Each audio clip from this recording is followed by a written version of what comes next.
Olá, sejam bem-vindos às Conversas para Avançar. Eu sou Paula Capaz, coach profissional, e com a Maria João Martins e a Paula Gonçalves Pereira fundamos a Coaching PT, uma marca que existe para fazer avançar. Somos coaches profissionais com curso certificado pela ICF, a maior organização de coaching do mundo. Todas as quintas-feiras, às 18 horas, lançamos o desafio a um convidado para conversar connosco à volta da palavra avançar. E comigo hoje está o Carlos Barão. Olá, Carlos. Olá, tudo bem? Estás bem? Muito bem. Então, Carlos, diz-me em primeiro lugar, quem é o Carlos Barão? Eu posso começar pelo que faço, não é? Eu penso que é aquilo que me traz aqui. Sou artista plástico, tenho 55 anos, vivo no litoral, centro-sul do país. Tento desenvolver a minha atividade aqui, mas estou com uma grande ligação a Lisboa, porque é onde está a minha galeria, família também. Penso que é assim, de forma muito rudimentar que eu me defino neste momento. Oh, Carlos, e como artista plástico, do que é que tu precisas para avançar?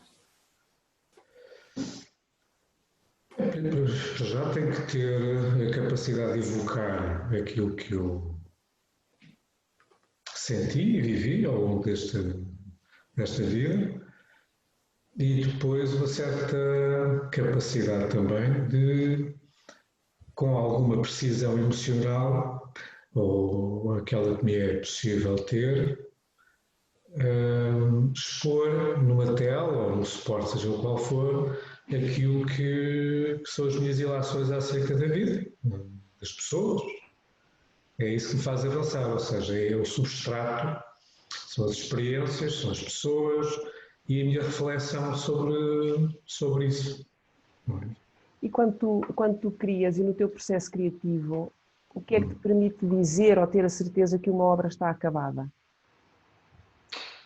Nunca está. Aliás, eu até posso dar um exemplo.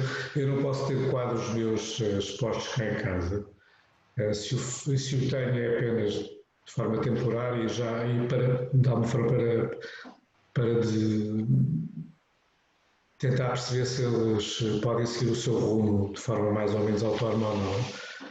Porque a minha tentação é sempre alterá-los, mesmo que estejam ali há 10 anos na parede, há uma tentação muito grande, uma prisão muito grande no olhar ao quadro, e portanto ele nunca está concluído, nunca, porque um quadro não é propriamente um ponto final, um quadro é apenas um parágrafo num livro muito grande.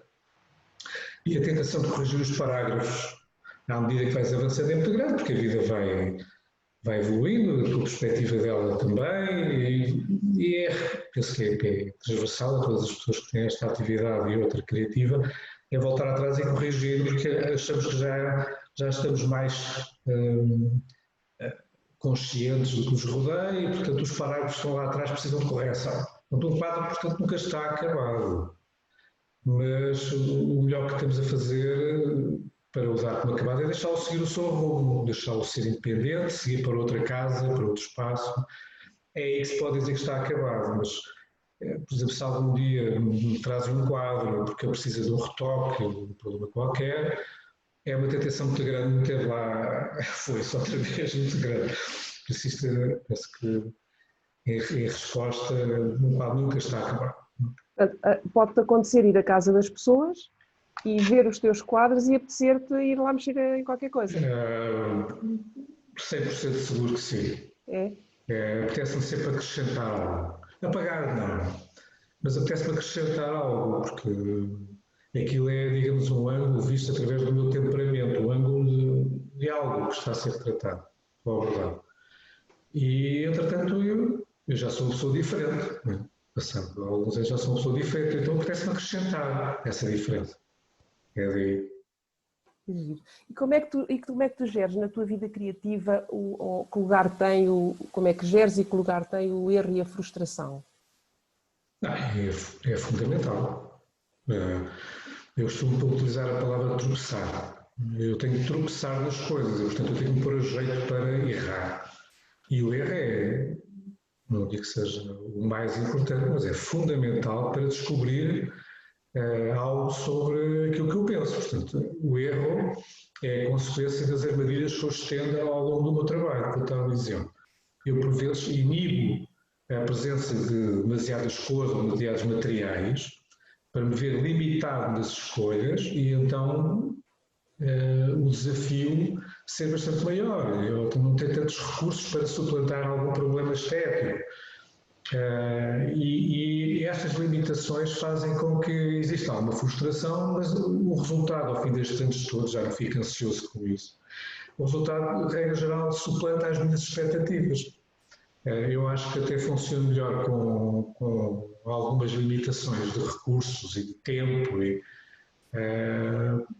Acho que o trabalho resulta melhor, é mais, espelha melhor aquilo que eu quero abordar, do que se tiver como é que eu ia dizer isto? Se tiver tudo à minha disposição.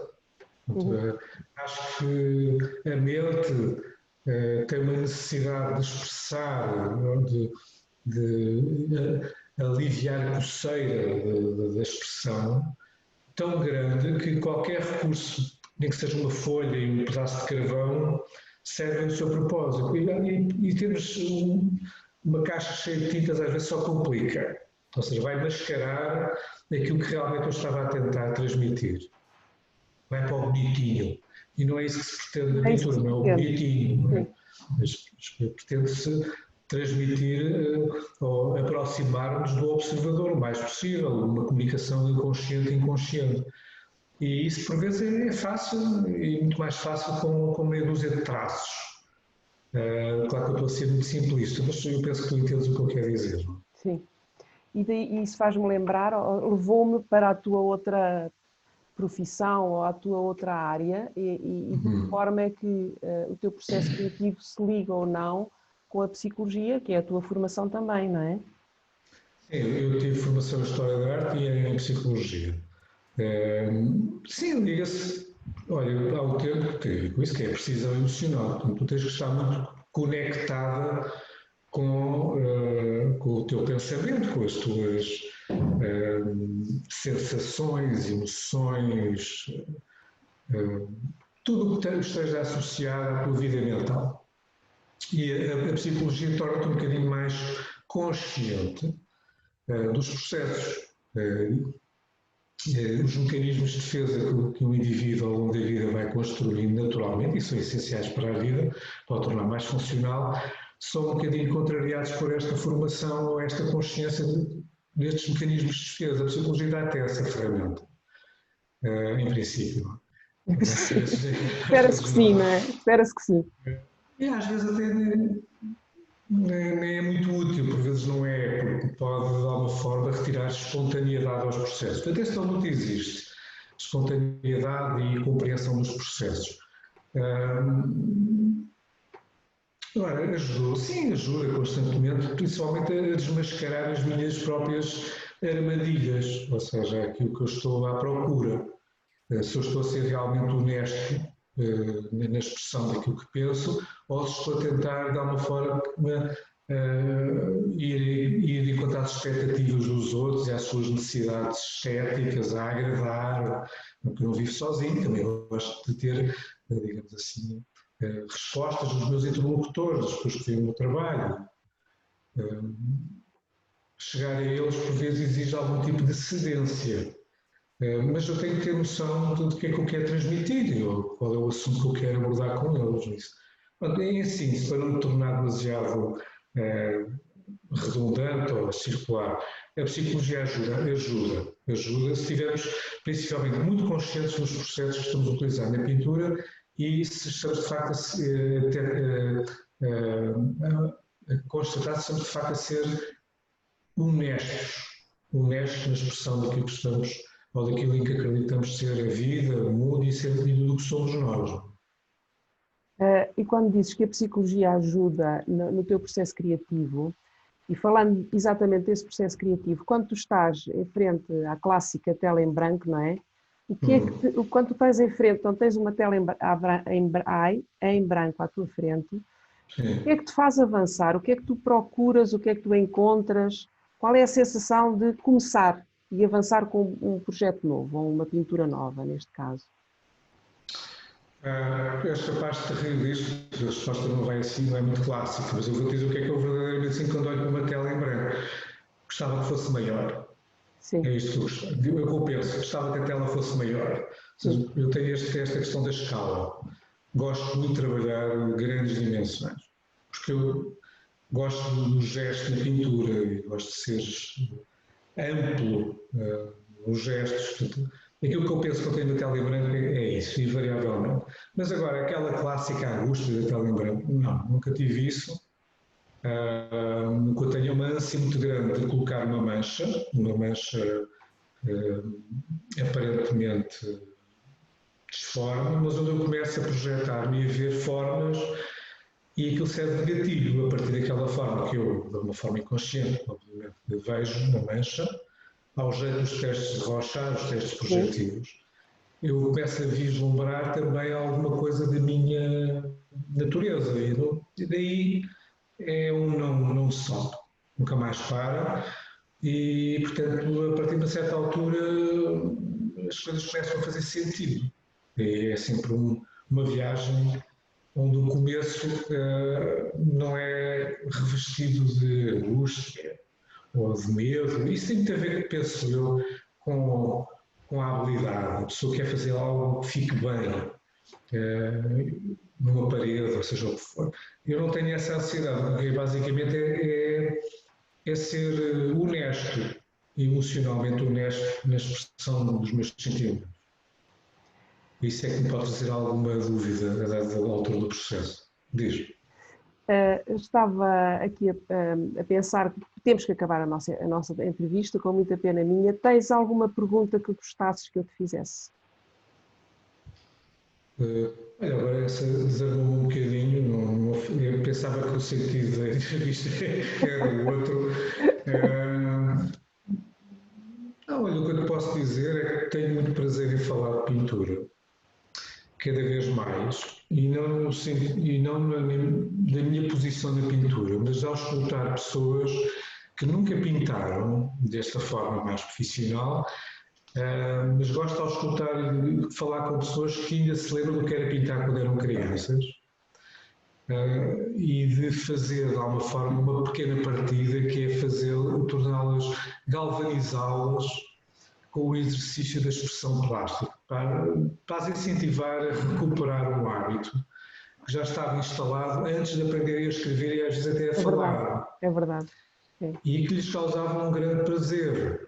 E até mesmo quando dizem, eu até fazia isto e sorriem sempre. Portanto, é algo que estava associado, algo lúdico, mas que ao mesmo tempo extremamente importante para o equilíbrio do indivíduo, Pois nessas idades e não só. muitos de nós esquecemos isso, não é? E deixamos de pegar nas Sim, tintas ou de pegar nos lápis de cor durante a vida, porque esquecemos que essa é uma coisa que sempre cá esteve, que durante a infância estava e de repente não usamos.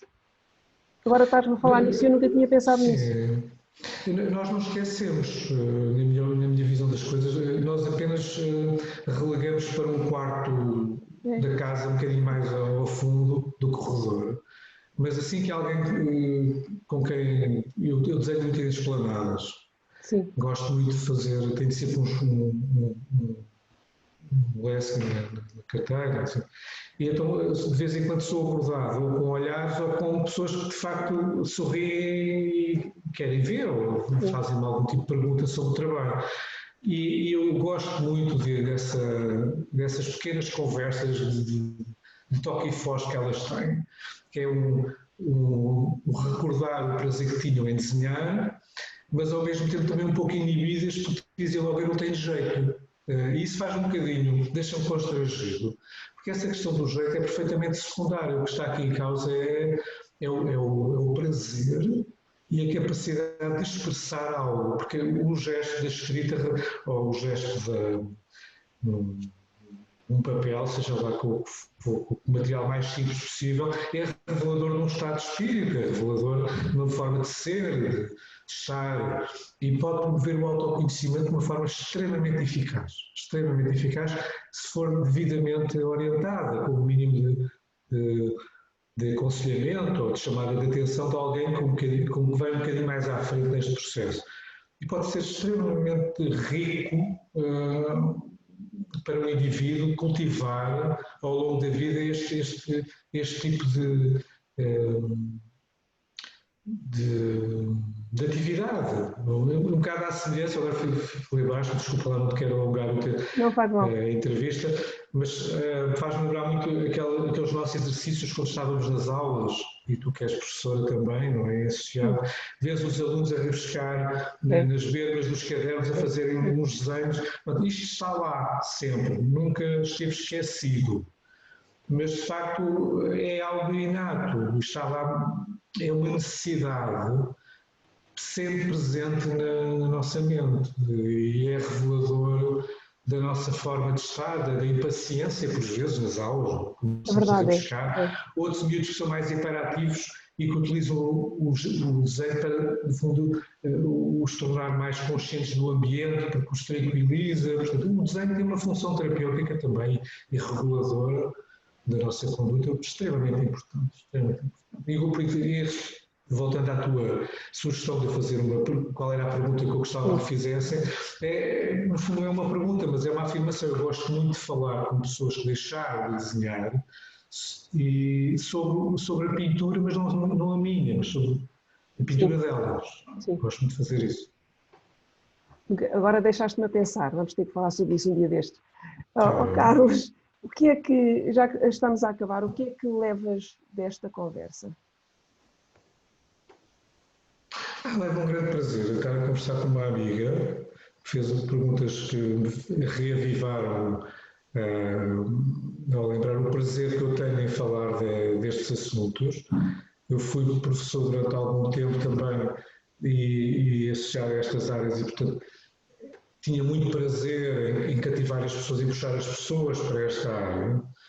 E tu, muito obrigado, tornaste mais uma vez visível o meu prazer, lembrar o meu prazer em falar destes assuntos. De facto, é muito pouco tempo, eu ficava aqui bastante mais tempo, como tu já percebes,